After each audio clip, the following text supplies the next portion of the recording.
In today's episode, we're looking at 5 people whose love for dogs turned into their worst nightmare. From a devoted rescuer overwhelmed by her own pack, to a shelter volunteer who ignored every safety protocol. But first, we start in rural Georgia, where one woman's dedication to saving aggressive dogs cost her everything.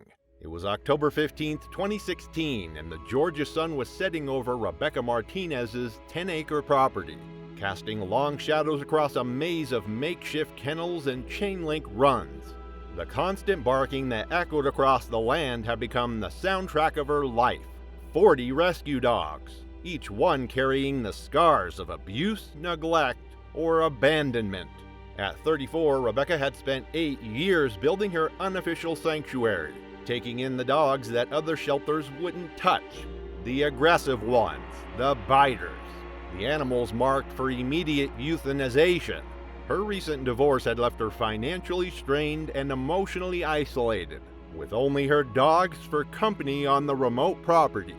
Rebecca's neighbors had grown used to the noise, though some whispered concerns about the woman who seemed to care more about dangerous animals than her own safety.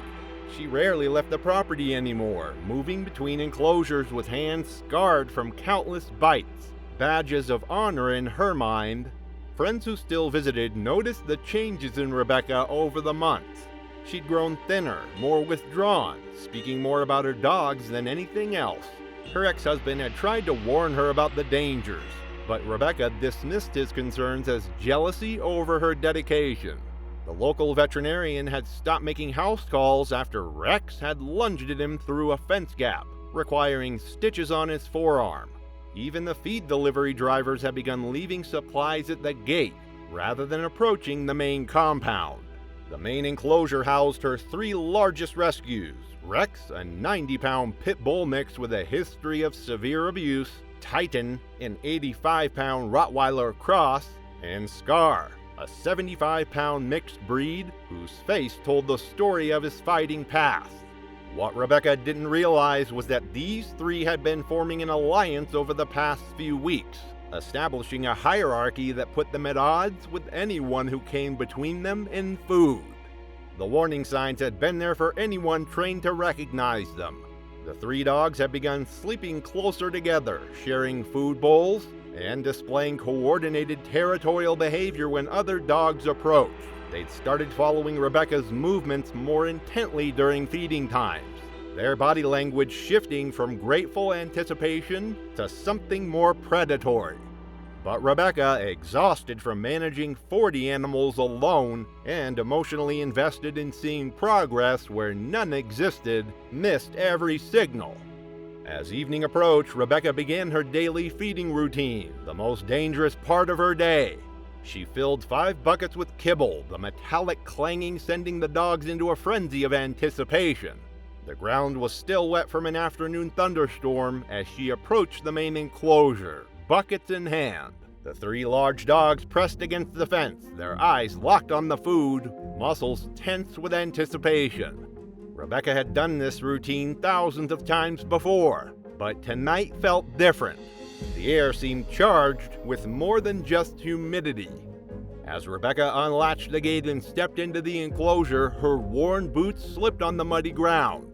She stumbled trying to regain her balance, but the weight of the buckets pulled her down. The metal containers crashed to the earth, spilling kibble across the wet dirt. Rex was the first to move, but as Rebecca struggled to get back on her feet, something in his demeanor shifted. His eyes, which had been focused on the kibble, now locked onto her. At that moment, she wasn't the woman who had saved him, she was in competition for resources. The attack came without warning. Rex's 90 pounds of muscle slammed into Rebecca's chest, driving her back to the ground. His jaws clamped down on her shoulder, tearing through flesh with devastating force. Rebecca's scream pierced the evening air, but there was no one around for miles to hear it. Titan and Scar joined the assault within seconds, their pack instincts overriding years of rehabilitation. Titan's massive jaws found her left arm, shaking violently. Scar circled behind, his teeth sinking into her legs, dragging her further from the gate.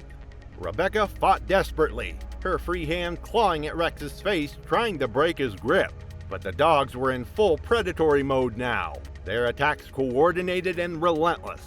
Blood soaked into the muddy ground as they continued their assault, their growls mixing with Rebecca's weakening cries. The feeding frenzy lasted nearly 10 minutes before the dogs finally backed away. Rebecca lay motionless in the mud, her body broken and torn, surrounded by the scattered kibble that had triggered the attack. For 3 days, Rebecca's body remained undiscovered on the isolated property. It wasn't until a delivery driver arrived with dog food that the scene was uncovered. Animal control officers found the 3 attacking dogs still in the enclosure, showing no signs of continued aggression. Rex, Titan, and Scar were euthanized within hours, along with 12 other dogs deemed too dangerous for relocation. Rebecca's death sparked debates about unlicensed rescue operations. New regulations were implemented requiring permits for anyone housing more than 10 rescue animals. But for those who knew Rebecca, the rules came too late. Rebecca's devotion to saving aggressive dogs became her downfall. For Harold Thompson, it was decades of overconfidence that led him into the jaws of his own breeding male. It was March 22, 2015, and the Alabama sun beat down mercilessly on Harold Thompson's property, where barking echoed from kennels scattered across 5 acres of red dirt. At 71, Hank moved slowly between the enclosures, carrying water with the confidence that came from 20 years of dog breeding. He and his wife Martha had built their operation from nothing, specializing in Rottweilers and German Shepherds. What had started as a hobby had grown into a modest business, with 8 breeding females and 3 males producing litters they sold across the Southeast. But age had made Hank careless about safety protocols. In his younger days, he never would have entered a kennel alone, especially with breeding males during territorial phases. He'd seen what these dogs could do, the power in their jaws, the speed of their attacks. But experience had bred overconfidence. The centerpiece of their operation was Brutus, a 130-pound Rottweiler whose massive frame made him their most sought-after stud. At 4 years old, he was in his prime, with a bloodline tracing back to German working dog. His offspring commanded premium prices from buyers seeking protection animals. Recently, Brutus had been showing increased aggression.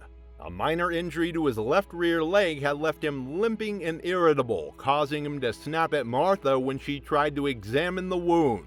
The veterinarian had prescribed pain medication, but the dog's temperament had grown increasingly unpredictable. Martha had expressed concerns about Hank working alone with Brutus, especially given the dog's recent mood changes. But Hank dismissed her worries with stubborn confidence. He'd raised Brutus from a puppy and believed their bond was unbreakable. On that March afternoon, Martha had driven into town for supplies, leaving Hank alone with the dogs. The kennels needed cleaning, water bowls required filling, work Hank had done thousands of times before. Brutus watched from his kennel as Hank approached, the dog's dark eyes tracking every movement with intensity that should have served as warning.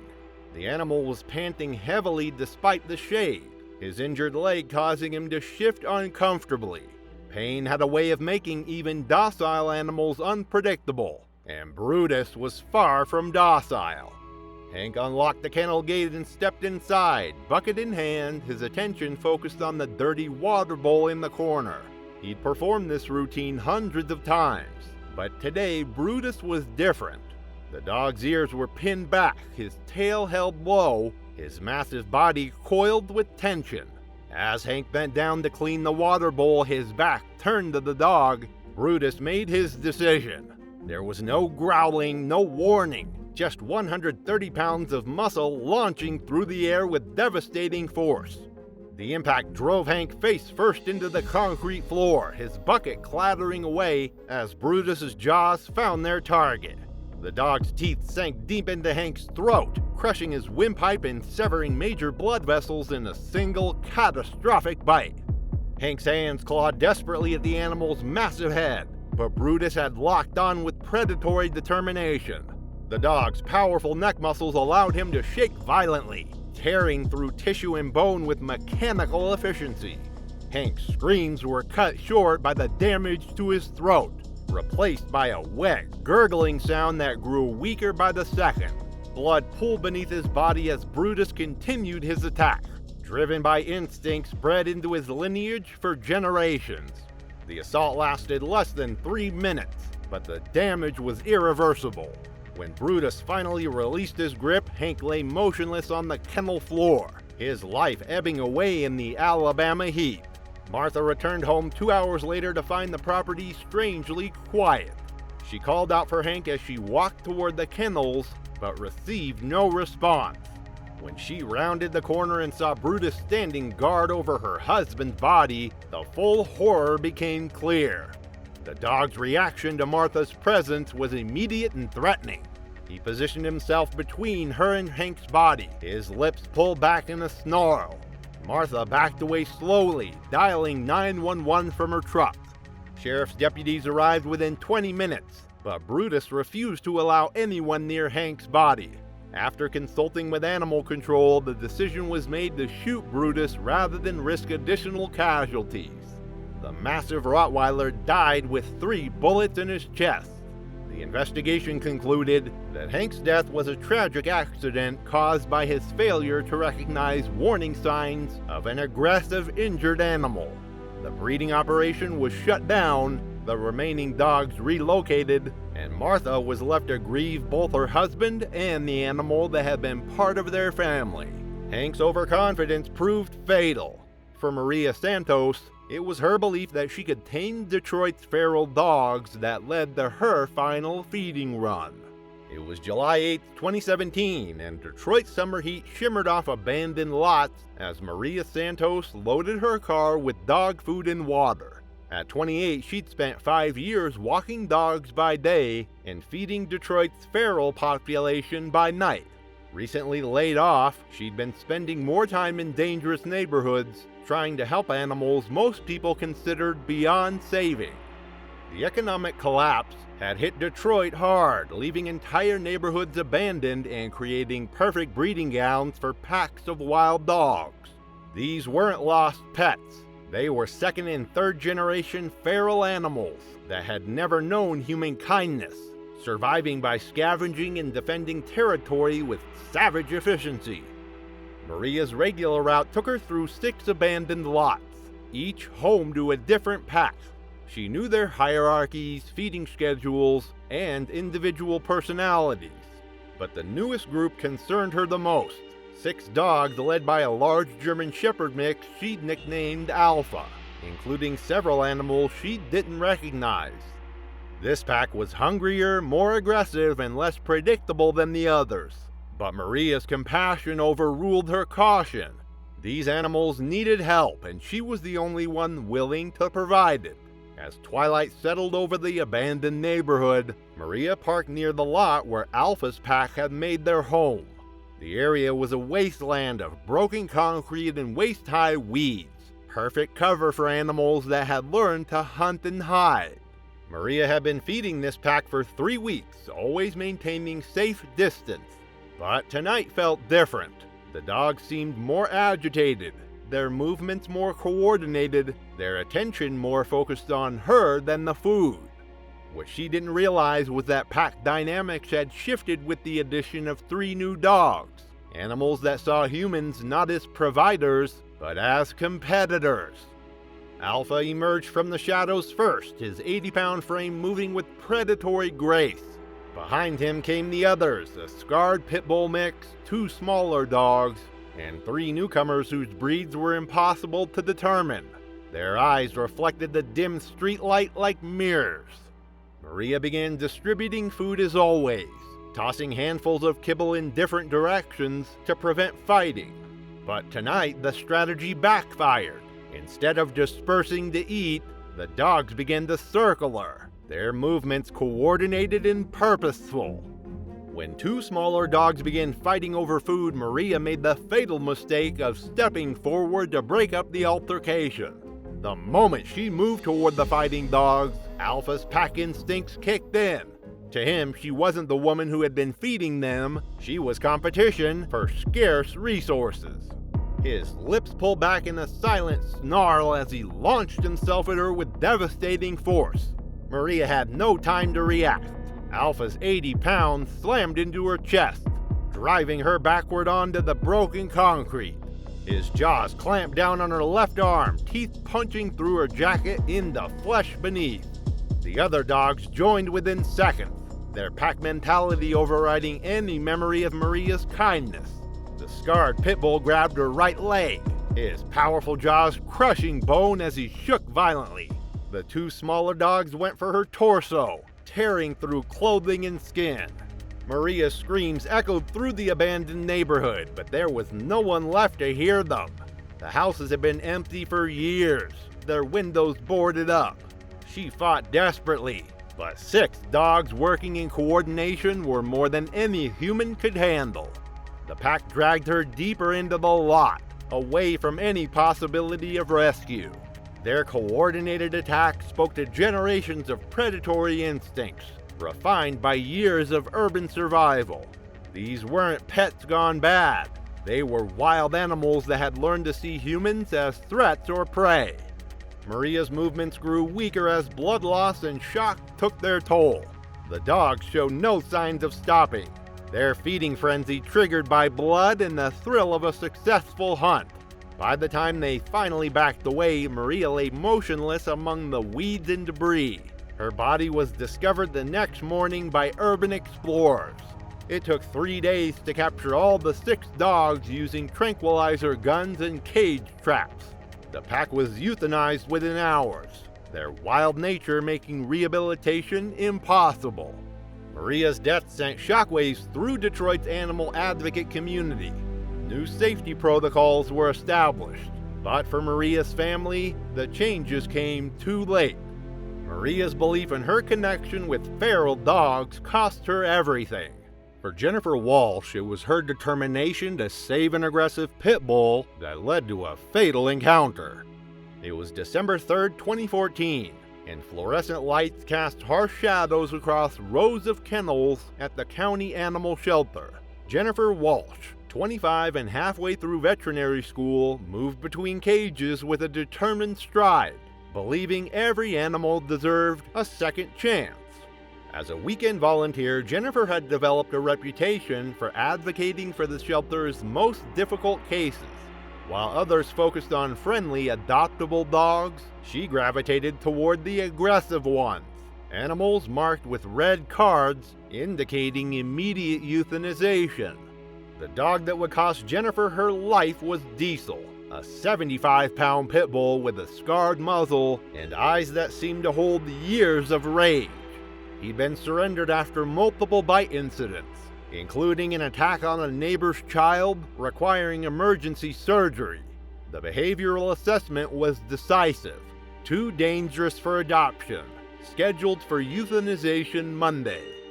Jennifer had been watching Diesel for 3 days, looking for signs of the gentle soul she believed existed beneath his aggressive exterior. She'd seen him pace restlessly, heard him growl at anyone who approached, watched him destroy every toy placed in his cage. But she'd also noticed what she interpreted as vulnerability, moments when he pressed against the back wall, briefly softening when he thought no one was watching. The shelter's protocol was clear. Dogs like Diesel were never to be handled alone. Staff with years of experience and proper equipment were required for any interaction with red card animals. But Jennifer had convinced herself that Diesel's aggression was fear-based, that what he needed was one-on-one attention. On that December afternoon, with most staff busy and senior volunteers handling other duties, Jennifer made the decision that would cost her her life. She approached Diesel's kennel with a slip lead and the key to the isolation room, a small windowless space used for behavioral evaluations. Diesel's reaction was immediate and threatening. His lips pulled back, revealing yellowed teeth. Hackles rose along his neck, and a low growl rumbled from his chest. Every aspect of his body language screamed danger. but Jennifer interpreted these signs as fear rather than aggression. The moment the kennel door opened, Diesel's demeanor shifted from threatening to calculating. He seemed to assess Jennifer's position in the open doorway behind her. This brief hesitation gave Jennifer false confidence to slip the lead around his neck and guide him toward the isolation room. Once inside, Jennifer closed the door and removed Diesel's lead, believing freedom of movement would help him relax. The room was small, 8 by 10 feet, with concrete walls and no furniture except a metal folding chair. It was designed for safety, but also meant there was nowhere to run. For several minutes, Diesel stood rigid in the center, his eyes never leaving Jennifer's face. She sat in the chair and began talking to him, her voice gentle and encouraging, completely unaware she was being evaluated by a predator. The attack came when Jennifer stood and took a step toward Diesel, her hand extended in what she intended as a peaceful gesture. To Diesel, the movement represented a threat requiring immediate action. His 75 pounds launched across the room with explosive force, his jaws targeting Jennifer's throat with precision. Jennifer's scream was cut short as Diesel's teeth sank deep into her neck, crushing her windpipe and severing major blood vessels in a single bite. His jaws locked onto their target with mechanical efficiency. Jennifer's hands clawed desperately at the dog's head, but Diesel had been bred for combat, his grip unbreakable once engaged. The dog's powerful neck muscles allowed him to shake violently, tearing through tissue and bone while maintaining his hold. Blood sprayed across the concrete walls as Jennifer's struggles grew weaker, her body going into shock from the massive trauma. The attack was swift, brutal, and utterly without mercy. Other volunteers heard Jennifer's initial scream and rushed toward the isolation room, but the heavy door was locked from the inside. By the time they could locate a key and safely enter, Jennifer lay motionless on the concrete floor, her life ebbing away in the pool of blood. Diesel stood over her body, his muzzle stained red, his eyes still burning with the same aggressive intensity that had marked him for euthanization. Paramedics arrived within minutes, but Jennifer's injuries were beyond medical intervention. She was pronounced dead at the scene. Her dream of becoming a veterinarian ended by the very type of animal she hoped to save. Diesel was immediately sedated and euthanized, his death as swift and clinical as the attack that had preceded it. The investigation that followed was thorough but predictable. Jennifer had violated multiple safety protocols, ignored clear warning signs, and placed herself in a situation that experienced professionals would have avoided. The shelter implemented new security measures, including electronic locks on isolation rooms and mandatory buddy systems for all volunteer activities. Jennifer's death became a cautionary tale in veterinary schools across the country, a reminder that good intentions and academic knowledge are no substitute for experience and proper safety protocols. Her family established a scholarship in her name, but requested that it go to students studying wildlife conservation rather than domestic animal care, a final acknowledgement that some animals, no matter how much love they're shown, remain fundamentally dangerous. Jennifer's tragic mistake in the shelter proved fatal. For Tommy Rodriguez, it was years of cutting corners at his illegal operation that finally caught up with him. It was August 19, 2013, and Missouri heat hung thick over Tommy Rodriguez's remote property, where the stench of neglect permeated every corner of his illegal breeding operation. At 45, Tommy had been running puppy mills for over a decade, but financial pressures had forced him to cut corners in ways that would ultimately cost him his life. The 20-acre property was a maze of makeshift kennels and converted sheds, housing nearly 80 dogs in various stages of breeding and neglect. Tommy specialized in popular breeds that commanded high prices from unsuspecting buyers who never saw the conditions their pets came from. But the real money came from the security side of his operation. 4 massive dogs patrolled the perimeter, 2 cane corsos weighing over 120 pounds each, and 2 mastiff mixes tipping the scales at nearly 140 pounds. These weren't pets or breeding stock. They were weapons, acquired from a defunct fighting operation and trained to be aggressive. The financial pressures that would lead to Tommy's death have been building for months. Veterinary bills, feed costs, and facility maintenance had eaten into profits, while increased scrutiny from animal welfare organizations had forced him to operate more carefully. He'd been cutting back on everything: food, medical care, even basic maintenance. The guard dogs, once fed premium meat to maintain their strength, had been reduced to scraps and cheap kibble. What Tommy didn't understand was that hungry guard dogs were exponentially more dangerous than well-fed ones.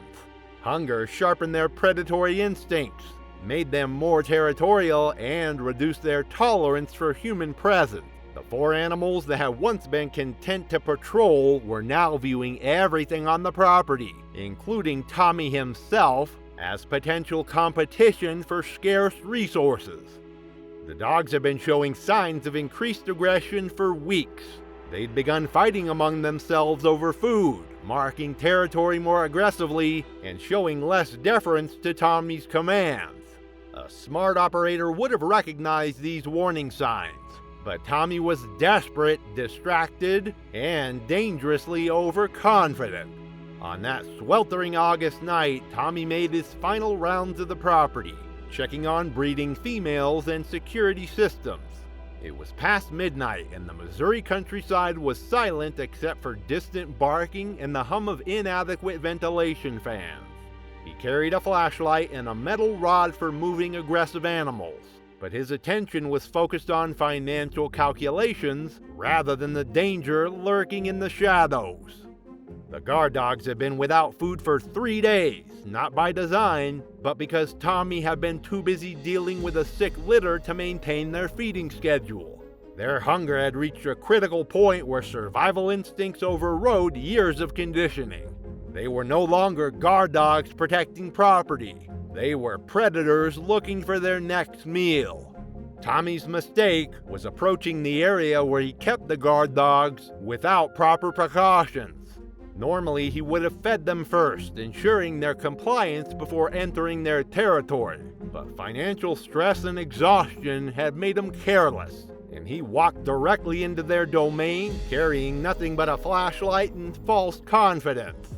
The attack began when Brutus, the larger cane corso, emerged from the shadows near the feeding area. His 125-pound frame moved with surprising silence, his massive head lowered in a hunting posture that Tommy should have recognized as a threat. Behind him came the others: Titan, the second cane corso, Rex, a 140-pound mastiff mix, and Scar, whose scarred muzzle told the story of his fighting background. Tommy realized the danger too late. As he turned to retreat, Brutus launched himself forward, his powerful jaws clamping down on Tommy's left thigh with crushing force. The impact drove Tommy to the ground, his flashlight spinning away into darkness as he screamed for help that would never come. The other 3 dogs joined the attack within seconds, their pack instincts fully engaged. Rex grabbed Tommy's right arm, his massive jaws crushing bone as he shook violently. Titan went for the torso, his teeth tearing through clothing and flesh with mechanical efficiency. Scar circled the attack, darting in to bite and retreat, his fighting experience evident in his tactical approach. Tommy's screams echoed across the empty countryside, but his nearest neighbor was over 2 miles away. The dogs worked with the coordination of experienced predators. Their attacks focused on disabling their prey rather than killing quickly. They had learned patience in their previous lives, and hunger had made them methodical in their violence. The assault continued for nearly 20 minutes, with the dogs taking turns feeding on Tommy while he was still alive.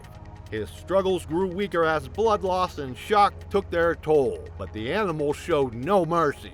They had been conditioned to view violence as normal. Hunger is constant, and humans as either threats or food sources. By the time the dogs finally backed away, Tommy was beyond help. His body lay broken and partially consumed in the dirt near the feeding area, surrounded by the animals he had used to protect his illegal operation. The guard dogs retreated to different corners of the property, their hunger temporarily satisfied, but their aggressive nature unchanged. Tommy's body remained undiscovered for 3 weeks, during which time the dogs continued to feed on his remains while the rest of his breeding operation slowly collapsed.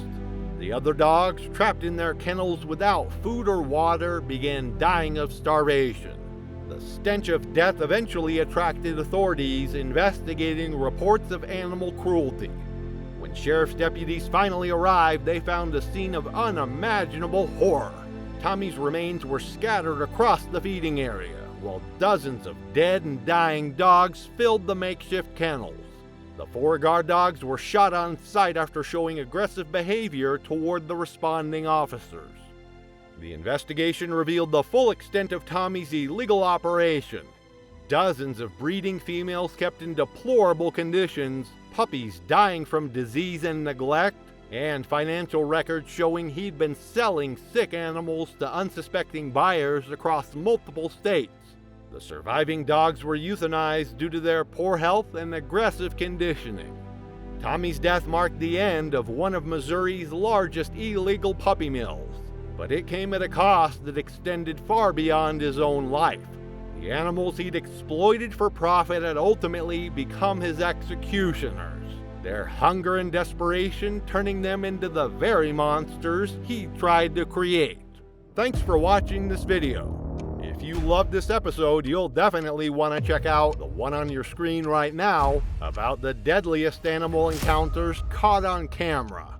Hope to see you there.